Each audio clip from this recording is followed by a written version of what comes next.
Tinanggal ko na lahat ng filter. Meron lang akong skin tint. So, ito ang ating reference pic. Ayan. Slay! Work, work, work. So, I'm gonna use my BLK Creamy All Over Paint.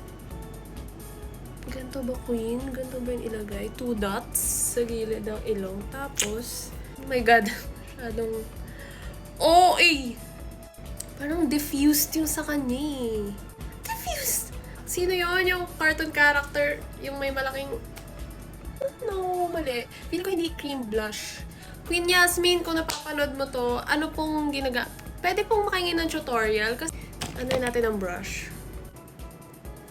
Hindi naman ganyan kalaki. Hindi naman ganito eh. Mukha naman akong I think isa pa. Wait, buburahin ko. Wait. Ang gamitin naman natin ay Pillow Pop Cream Blush from Everbilena. Tsaka ang laki talaga eh. Like din talaga. Ang liit na akong nipis nung eh. Ano ba to? Wait, ibang brush. Ito. Hopefully, ito na. Ay, wait. It's coming guys. Medyo pinkish na lang siya than Queen's usual shade. But, oh my God! I'm doing it. Ma-achieve ko siya, guys. Ano yun? Gilid. Medyo paling lang ata yung pagkakagawa ko, pero the idea is there. An attempt was made. Ayan, medyo may ganun pala.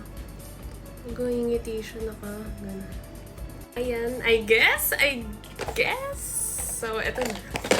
Ito na siya, guys. Ay, wait. Laging naka-dark lipstick si Queen. Ano?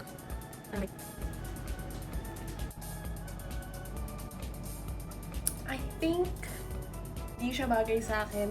Si Queen lang talaga makaka-pull off nito. So, yan.